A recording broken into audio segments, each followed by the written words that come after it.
En 1900, el 38% de todos los automóviles en las carreteras estadounidenses funcionaban con electricidad, sin motor, sin escape, sin manivela, solo baterías, un motor y silencio. Para 1925, eléctrico. Los coches habían desaparecido, no porque dejaran de funcionar, sino porque alguien encontró petróleo. Entonces, aquí está la cuestión sobre los primeros automóviles. Hablamos de ellos como si la gasolina siempre hubiera sido la opción obvia, como si la combustión interna fuera una especie de destino manifiesto. No lo era, ni siquiera, cerca. A principios del siglo XX, si querías comprar un carruaje sin caballos en Estados Unidos, tenías 3 opciones: vapor, gasolina o electricidad. Y cada una presentaba serios problemas. Vapor. Los automóviles eran una tecnología probada. El vapor había impulsado fábricas y locomotoras durante décadas y se adaptó bastante bien a los vehículos personales. El Stanley. El vapor realmente podía moverse. También era rápido. Un Stanley puso el mundo en tierra. Récord de velocidad en 1906 a más de 127 millas por hora en la playa de Daytona. Pero los coches de vapor tenían un problema que ninguna cantidad de velocidad podía solucionar, arreglar. Tardaban hasta 45 minutos en calentarse en una mañana fría. 45 minutos. Estar afuera en un enero de Nueva Inglaterra, esperando que una caldera genere suficiente presión solo para que puedas. Conduzca hasta la tienda general. Y si dejaba que la caldera se quedara sin gasolina, corría el riesgo de una explosión. Nadie quería eso. Gasolina, los coches eran ruidosos. Vibraban tanto que te castañeteaban los dientes. Apestaban a humos de petróleo. No tenían silenciadores dignos de mención y tenían que compartir los caminos con caballos. Y los caballos los odiaban. El ruido, el olor, las explosiones, todo eso provocaba pánico en los caballos. Caminos antiguos. Las afueras de las ciudades eran básicamente simples senderos para caballos llenos de baches y los coches de gasolina se atascaban en ellos constantemente. Pero la peor parte era empezarlos. Te acercas a esto. Máquina temblorosa y apestosa. Agarras una pesada manivela de hierro atornillada a la parte delantera del bloque del motor. La giras con fuerza con todo tu cuerpo, tus hombros, tu espalda, tus piernas, todo involucrado. Sí, el motor petardea, y lo hacía con frecuencia, y el cigüeñal gira hacia atrás con la fuerza suficiente para destrozar huesos.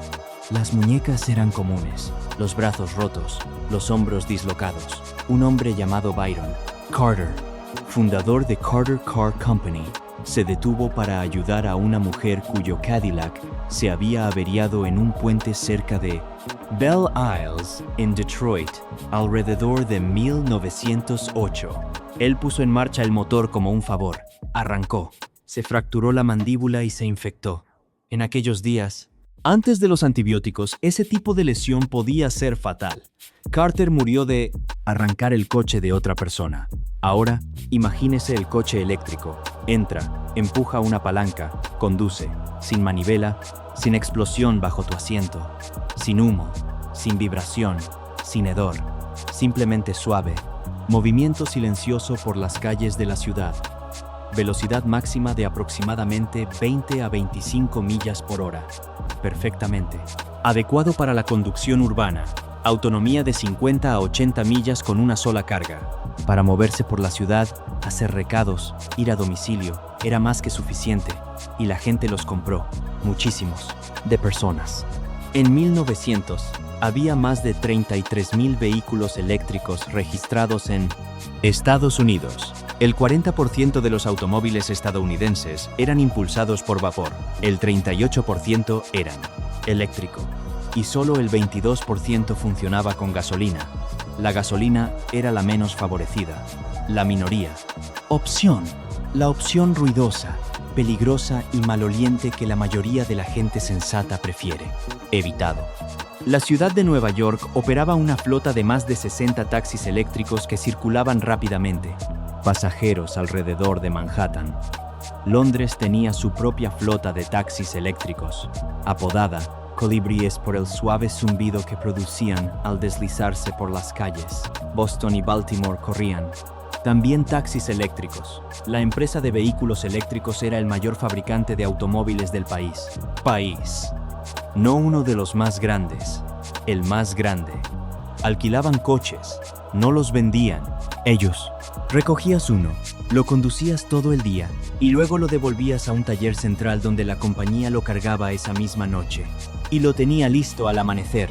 Era como funcionaban los establos de caballos, solo que con cables y enchufes. El producto era real. El mercado era real. Entonces, ¿qué salió mal? Parte del problema fue la percepción y esta parte resulta realmente dolorosa de analizar debido a lo evitable que era.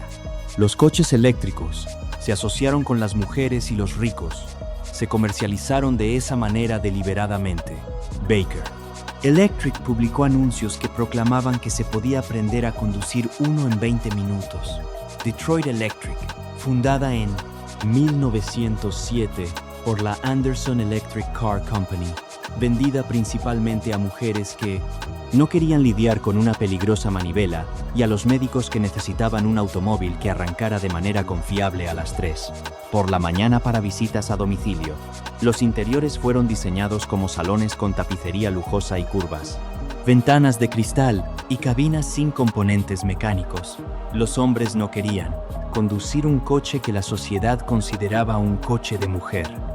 El estigma era fuerte, suficiente como para que algunas compañías de automóviles eléctricos atornillaran radiadores falsos a sus vehículos para disimular el hecho de que eran eléctrico. El producto era superior en casi todos los sentidos para la conducción en ciudad y tuvieron que ocultar lo que era.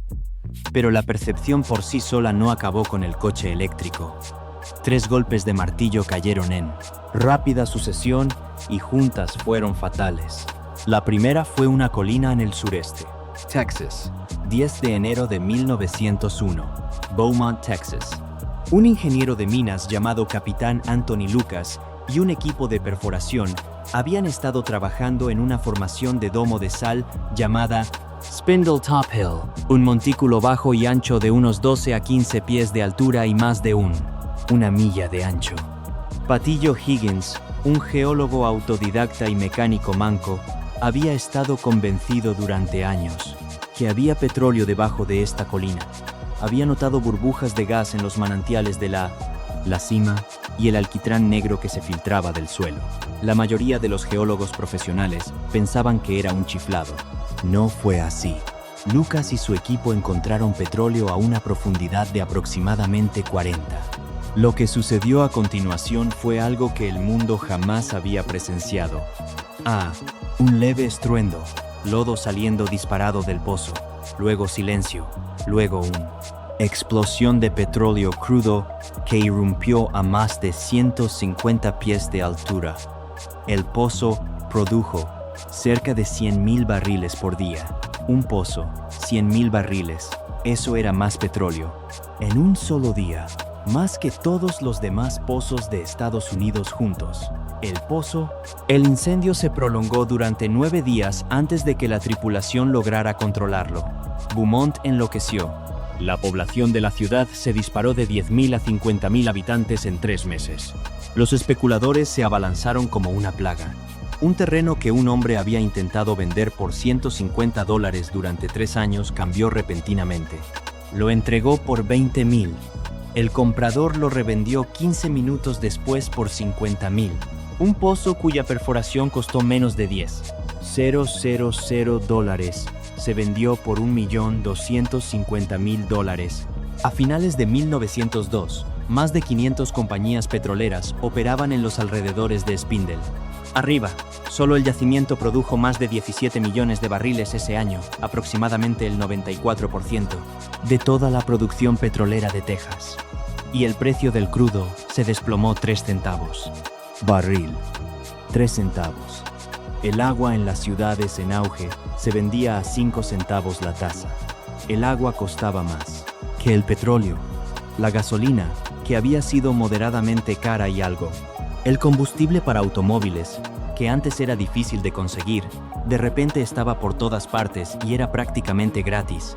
Las gasolineras comenzaron a proliferar a lo largo de las carreteras de todo el país. Las principales compañías petroleras nacieron en Spindletop, Texaco, Gulf Oil, Sun Oil, Humble, que más tarde se convirtió en Exxon, no solo vendían combustible. Construyeron toda una infraestructura a nivel nacional, oleoductos, refinerías, instalaciones de almacenamiento, redes de distribución, gasolineras en cada esquina. Hicieron que el petróleo no solo fuera barato, sino también ineludible. La economía del transporte personal se invirtió de la noche a la mañana, y el coche eléctrico no tenía respuesta para el petróleo de 3 centavos.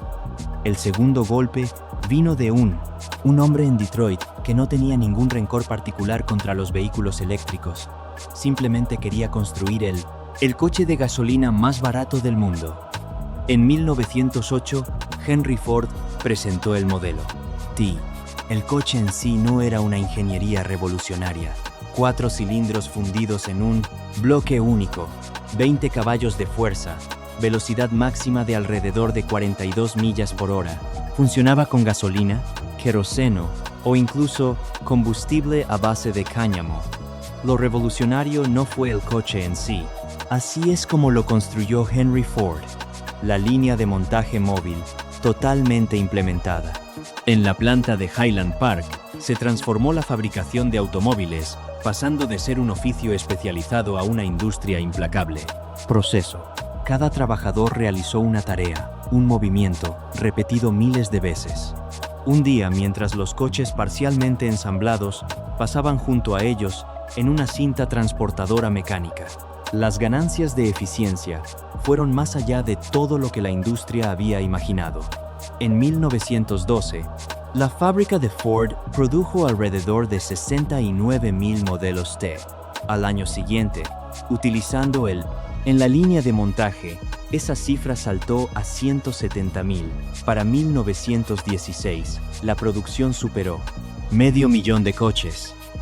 Y en 1923, Ford alcanzó un récord histórico que aún se mantiene, como una de las cifras de producción anual más altas jamás alcanzadas por un solo modelo. Más de 2 millones de Model T en un año. 10,000 coches al día saliendo de la fábrica. Línea. Cada día y cada año, el precio bajaba.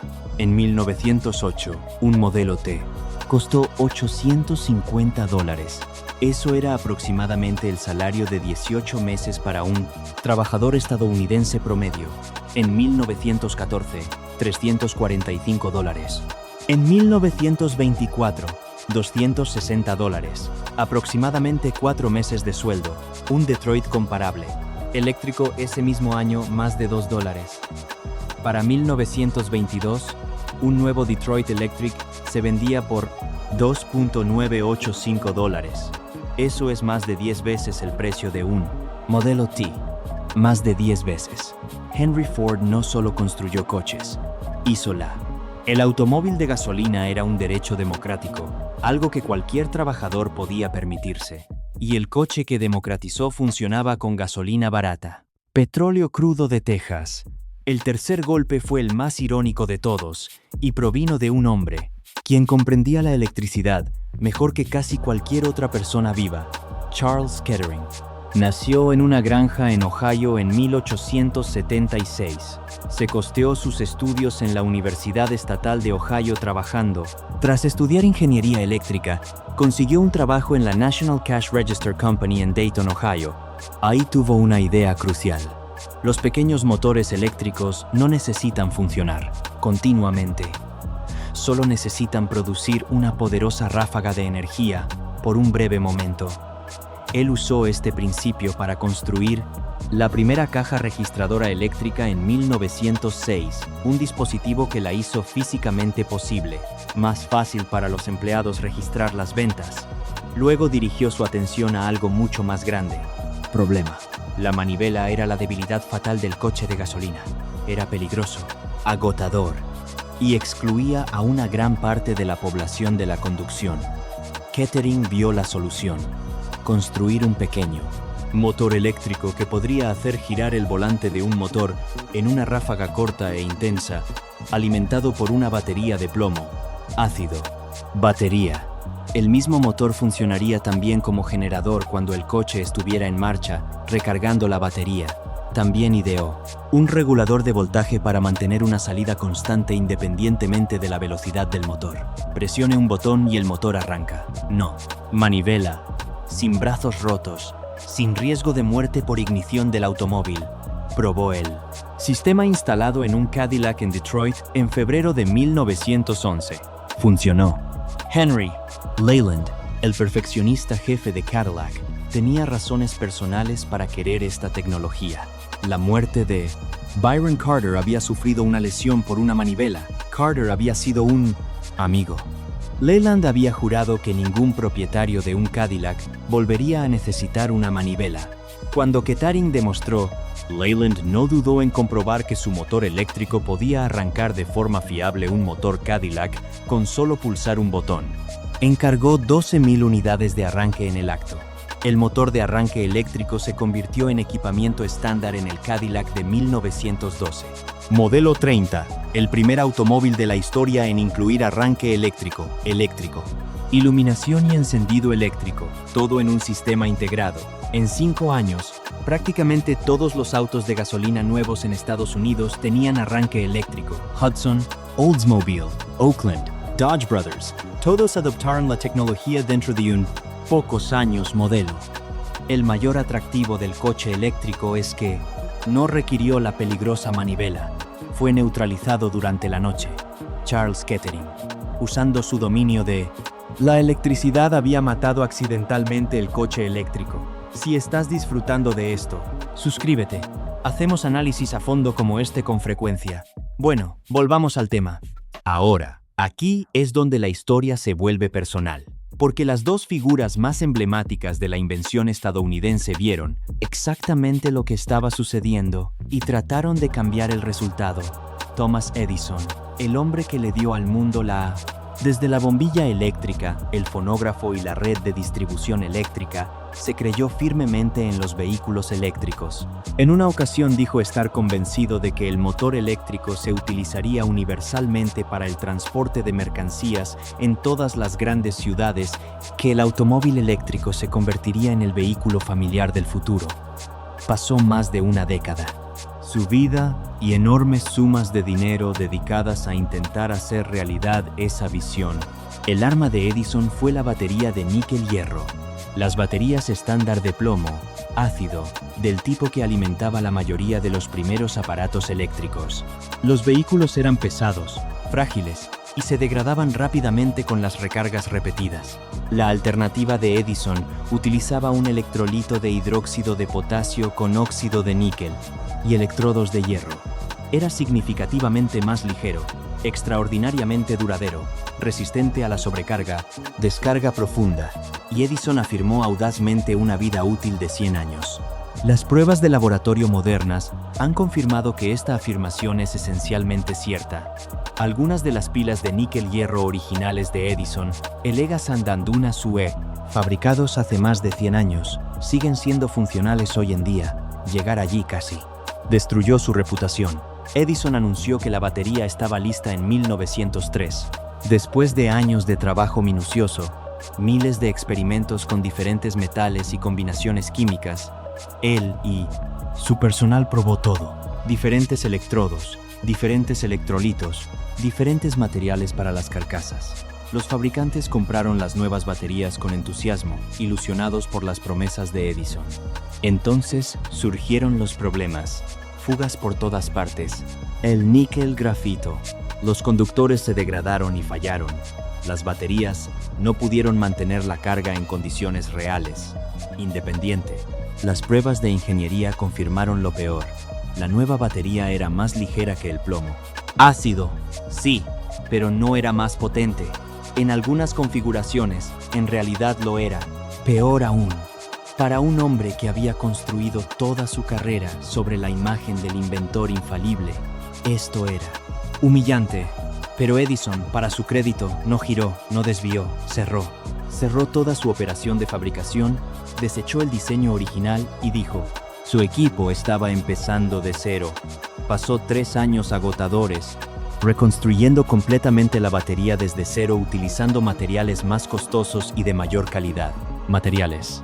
3 años de silencio del mago de Menlo Park, mientras la industria de los automóviles de gasolina crecía exponencialmente a su alrededor. No reanudó la producción en masa hasta 1910. Para entonces, el modelo T ya llevaba 2 años a la venta y Charles Kettering estaba a punto de presentar el modelo eléctrico. Edison y Henry Ford eran amigos íntimos de verdad. Vacacionaban juntos en los Everglades de Florida y los Montes Apalaches. Ford admiraba Edison profundamente y alrededor de 1914, los dos hombres comenzaron a colaborar en lo que podría ser. Han sido un punto de inflexión histórico. Un vehículo eléctrico de bajo costo construido sobre la plataforma del modelo T, impulsado por Edison. Baterías de níquel-hierro mejoradas. Ford asignó un equipo de ingenieros en su laboratorio de Dearborn, personas clave llamadas Allison, Church y Wilson. Él invirtió aproximadamente $5 millones en desarrollo. En dinero actual, aproximadamente $40 millones. De un hombre que era legendariamente tacaño con el dinero, eso te dice lo en serio que se tomaba el dinero. Proyecto. La batería de níquel-hierro tenía un defecto persistente, una alta impedancia interna. En términos prácticos, podría almacenar energía de manera efectiva, pero no podría liberarla rápidamente. Imagínese una torre de agua, conectado a una tubería estrecha. Hay mucha agua disponible, pero cuando abres el grifo, sale a chorritos cuando necesitas. Torrente. Para un vehículo que requiere ráfagas repentinas de potencia para acelerar desde detenerse o subir una colina, esto era debilitante. Los ingenieros de Ford, trabajando sin ABB, la participación directa de Edison se topó con un muro. Para una demostración crucial, ellos sustituí discretamente las baterías de níquel-hierro por unas convencionales de plomo, ácido. El coche funcionó de maravilla. Entonces Henry Ford se enteró de la sustitución, estalló en uno de sus infames ataques de ira y mató todo el programa en el acto. $5 millones en prototipos e investigación perdidos en un instante. Un berrinche. Ford Motor Company no volvería a intentar fabricar un vehículo eléctrico durante casi un siglo. ¡Qué ironía! La esposa de Henry Ford, Clara, conducía un Detroit Electric como su medio de transporte preferido para el día a día. Coche. Lo eligió por encima de cualquier vehículo de gasolina que su marido hubiera construido. Thomas. Edison también compró una Detroit Electric para sí mismo. Edison incluso construyó una estación de carga de baterías en su garaje personal en su finca de West Orange, Nueva Jersey, alrededor de 1908. Esa estación de carga aún existe. Es la estación de carga residencial para vehículos eléctricos más antigua que se conoce en el mundo. Dos de los industriales más poderosos de la historia estadounidense tenían coches eléctricos aparcados en sus propios garajes mientras sus las respectivas empresas hicieron de los vehículos de gasolina la única opción viable para el resto del país. Así que hablemos de lo que realmente eran estos vehículos, porque hoy en día la gente tiende a imaginarlos. Los primeros coches eléctricos parecían carritos de golf de gran tamaño. No tenían nada que ver con eso. Detroit Electric utilizaba baterías recargables de plomo, ácido como estándar, con baterías de níquel-hierro Edison disponibles. Como mejora por $600 adicionales, las baterías estaban ubicadas en compartimentos sellados, en la parte delantera y trasera del vehículo, con sistemas de control, debajo de la cabina de pasajeros cerrada. El anunciado. El alcance era de 80 m por carga, pero en una prueba de resistencia documentada, un Detroit. El vehículo eléctrico cubría 211 m con una sola carga. En la década de 1910, hace más de un siglo, a 200 metros de distancia, el automóvil circulaba cómodamente a una velocidad de 20 a 25 millas por hora ideal. Podía alcanzar los 30 en ráfagas cortas. Introdujo el primer vidrio de ventana curvado utilizado en un automóvil de producción, una característica costosa y técnicamente compleja. Los interiores estaban acabados en materiales finos, con tapicería que rivalizaba con muebles. La dirección se realizaba mediante una caña montada dentro de la cabina y Detroit Electric se negó obstinadamente a adoptar volantes durante toda su producción. Consideraban el timón como un marca de sofisticación. Entre 1907 y 1939, Detroit Electric. Se produjeron alrededor de 13.000 vehículos. La producción máxima se aproximó a las 1.900 unidades en 1916, convirtiéndose en el coche eléctrico más vendido en Estados Unidos. Su lista de clientes se lee como un ¿quién es quién? De las personalidades más destacadas de principios del siglo XX. Clara Ford Thomas. Edison, Edith Wilson, esposa del presidente Woodrow Wilson, quien en 1904 se convirtió en la primera mujer en conducir un coche eléctrico en Washington, D.C., una batería japonesa. En 1917, un empresario llamado Geno Shimazu importó 2 vehículos eléctricos Detroit a Tokio y los condujo como medio de transporte diario durante 29 años hasta su jubilación en 1946. Pero Detroit Electric no era ni mucho menos el único actor. Más de 300 fabricantes. Baker Electric, Waverly, Columbia, produjo vehículos eléctricos en los Estados Unidos antes de 1942. Studebaker fabricó más de 1.000 vehículos eléctricos. Studebaker fabricó vehículos eléctricos antes de fabricar un automóvil de gasolina. La compañía Friel. Desde Denver se construyó el Friel eléctrico de 100 millas, un vehículo que pesa alrededor de 2.100. LB, con un motor de 10 caballos de fuerza, 8 velocidades hacia adelante, y como su nombre lo indica, anunciado, la capacidad de recorrer 100 millas con una sola carga. Oliver Fritel condujo uno de sus coches desde Lincoln, Nebraska, hasta la ciudad de Nueva York para demostrar que la tecnología era viable para viajes largos.